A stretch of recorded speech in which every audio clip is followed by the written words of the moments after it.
कि कोई व्यक्ति है, ठीक है,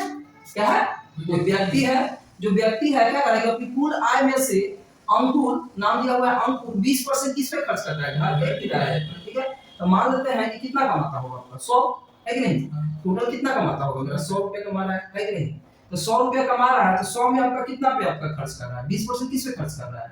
20% कर रहा है, 20% कर रहा है घर के किराए पे, ठीक है। तो 100 का मेरा 20% मान लेते हैं, रेंट पे खर्च कर दिया, है कि नहीं, कोई दिक्कत। तथा शेष, जैसे अब शेष लगा दिया, तो आप ही सोचिए 100 का 20% कहाँ खर्च किया है आपका, रेंट पे, है कि नहीं। तो शेष कितना बचा होगा उसके पास, तो 20% खर्च कर दिया तो 80% बचा होगा। तो 100 का अगर हम 80% निकालते हैं तो 80 रुपया हो जाएगा, यानी उसके पास कितना रुपया भी बचा है, 80 रुपया बचा है। यहाँ पे 20% मतलब कितना रुपया खर्च कर दिया, 20 रुपया खर्च कर दिया, है कि नहीं, कोई दिक्कत।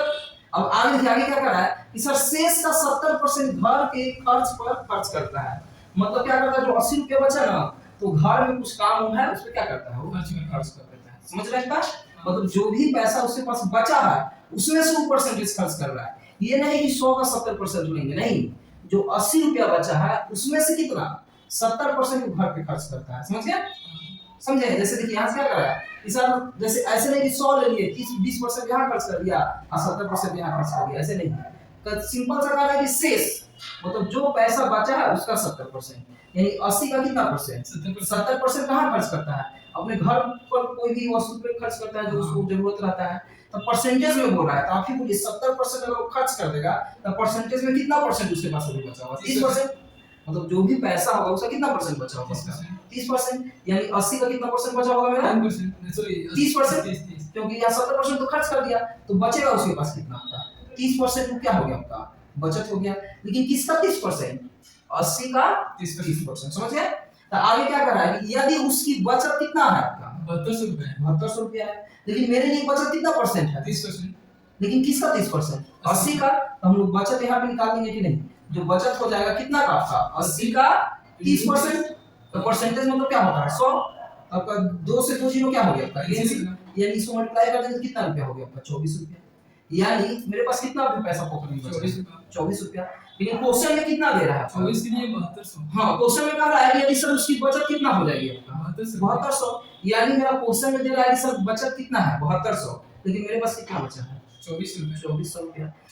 हाँ 24 रुपया है कि नहीं। तो क्या करेंगे हम लोग, यहाँ पे 24 रुपया है, क्वेश्चन में कह रहा है कितना 7200, तो हम क्या करेंगे 24 के लिए क्या कर देंगे 7200 कर देंगे कि नहीं, यानी 24 के लिए हमको कितना करना पड़ेगा 7200 रुपया हो जाएगा। तब इससे हम क्या करेंगे, इसको भाग देना पड़ेगा, तो एक के लिए कितना हो जाएगा, तो क्या हो जाएगा आपका 7200, अब भाई क्या हो जाएगा आपका 24, तो क्या हुआ 24 किया 72, तो कितना हो जाएगा आपका एक के लिए कितना हो जाएगा 300, तो एक के लिए 300, तो हमको क्या निकालना है, तब उसकी कुल वेतन ज्ञात करें, तो वेतन हम शुरुआत में कितना मान के चलते हैं 100, यानी वो व्यक्ति कितना कमा रहा है 100 रुपया, तो एक के लिए मेरा कितना है 300, हम 100 के लिए निकालेंगे कि नहीं, तो 100 के लिए कितना हो जाएगा आपका, 100 के लिए हो गया 300, आई तो क्या कर देंगे 100 into 300 का 300 into 100,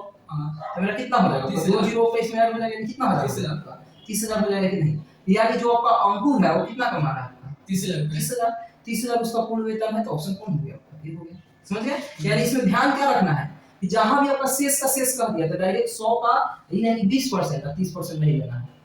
ठीक है, ऐसे 10% बच गया ऐसे नहीं बनाना है, जहां शेष कहेगा तो पहले हम पैसा में निकाल लेंगे, ठीक है, पैसा में निकालने के बाद क्या करेंगे, तब जो परसेंटेज आपका दिया रहेगा तब लिखेंगे और उसका बचत और फिर इस पे 80 पे काम करेंगे, कोई दिक्कत नहीं है आपका। चलिए तो नेक्स्ट वीडियो